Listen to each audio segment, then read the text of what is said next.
కమిషనర్గా ఉన్న సజ్జనార్ ఆయన ఒక ఐపీఎస్ ఆఫీసర్ సీనియర్ తెలంగాణ దాంట్లో ఓవరాల్గా ఆయన ఎక్స్ ఖాతాలో ట్వీట్ చేసిన దాన్ని మీరు ఎట్లా చూస్తారు సార్? అంటే ఎక్స్ ఖాతా అనేది ఆయన పర్సనల్ ఖాతా, అది అధికార హోదాతో ఉన్నా లేకుంటే వ్యక్తిగతంగా ఉన్నా ఆయన మీద ఆరోపణలు వచ్చినప్పుడు ఆయన దాని మీద స్పందించవచ్చు, అది తప్పేం లేదు. అయితే ఆయన మీద ఆర్ఎస్ ప్రవీణ్ కుమార్ గారు ఆరోపణ చేసినప్పుడు 7 కేసులు ఉన్నాయని చెప్పినప్పుడు ఉంటే నిరూపించండి, లేకుంటే నేను మీ మీద యాక్షన్ తీసుకుంటా అని చెప్పి ఆయన ఎక్స్ ఖాతా ద్వారా ఆయన కమ్యూనికేట్ చేశాడు.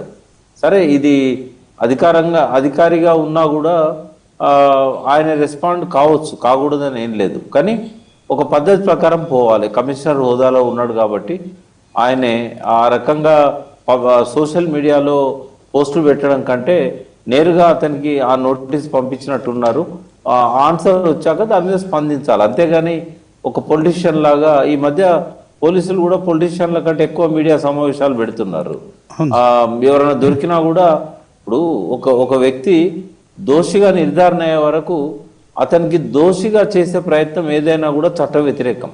కానీ వీళ్ళు ఏం చేస్తారు, మీడియా ముందు తీసుకొచ్చి వాళ్ళని చూపెడతారు.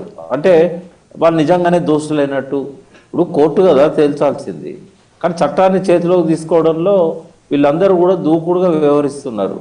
మరి చట్టం ఎందుకు, కోర్టు ఎందుకు? వీళ్ళే మీడియా ముందు పెట్టి వీళ్ళు నేరం చేశారు అని చెప్పినప్పుడు ఆరోపణ చేసే బాధ్యత మాత్రమే పోలీసులకు ఉంటుంది. అది నిరూపించాల్సిన బాధ్యత కూడా పోలీసులకు ఉంటుంది. కానీ నిర్ధారించాల్సింది పోలీసులు కాదు, న్యాయమూర్తి నిర్ధారించాలి. కోర్టులో ఉన్న జడ్జి నిర్ధారించాలి. శిక్ష వేయాల్సింది పోలీసులు కాదు, కోర్టులో ఉన్న జడ్జి శిక్ష వేయాలి. శిక్ష అమలు చేయాల్సింది దానికి సంబంధించిన జైలు అధికారులు కానీ పోలీస్ అధికారులు కానీ. కానీ ఇవాళ ఏమైపోయిందంటే పోలీస్ అధికారికి ఇక పట్టపగ్గాలు ఉండవు. ఆయన ఎంతోమందిని కాల్ చంపిన సంగతి మనకు తెలుసు. దిశ ఎన్కౌంటర్లో కానీ వరంగల్లో ఉన్నప్పుడు కానీ చాలా మందిని చంపేశాడు. ఆ హక్కు ఎవరిచ్చారు సజ్జనార్కి? చాలా ఆయన చేసినవి మామూలుగా ఉండవు, అవి కోర్టులలో విచారణ కూడా ఎదుర్కొన్నాడు. అదే విషయాన్ని ఆర్ఎస్ ప్రవీణ్ కుమార్ గారు బయటికి తీసుకొచ్చారు. ఇక దాన్ని ఆక్రోశం పట్టలేక ఆయన కూడా ఏకంగా సోషల్ మీడియాకు వచ్చాడు.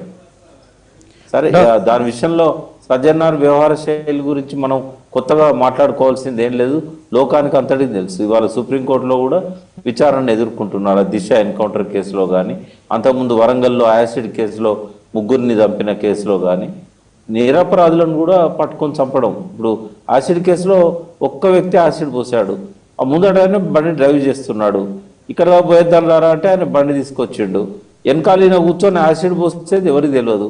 ఆయన వెనకాల ఇంకొక వ్యక్తి ఉన్నాడు, 3 పిల్లలే, అందరు కూడా 25 years లోపు వాళ్ళే. వెనకాల కూర్చున్న అబ్బాయి కూడా తెలియదు వీడు మధ్యలో ఉన్నాడు, యాసిడ్ తీస్తాడు, జేబులోకి వెళ్ళి ఎదురుంగొచ్చే అమ్మాయి మీద పోస్తున్నాడు అని వానికి కూడా తెలియదు.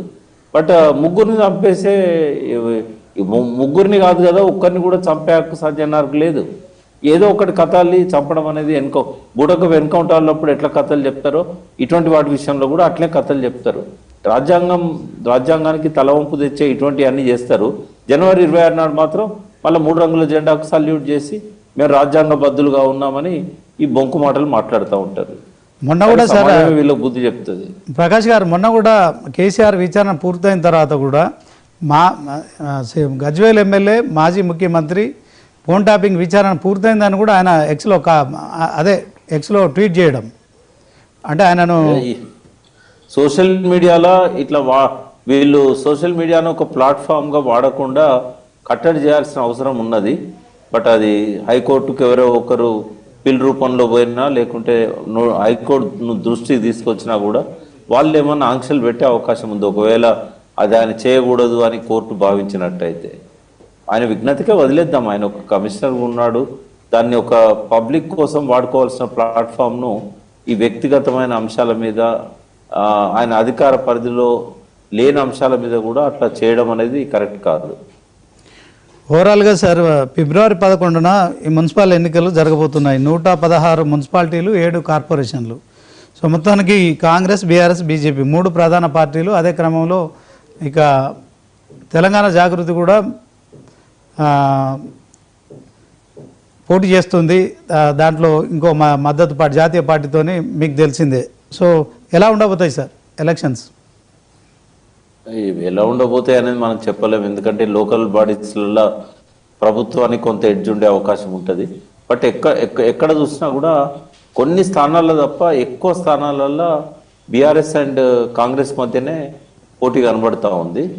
ఇక మిగిలిన పార్టీలు బీజేపీ అయినా ఇంకోటి అయినా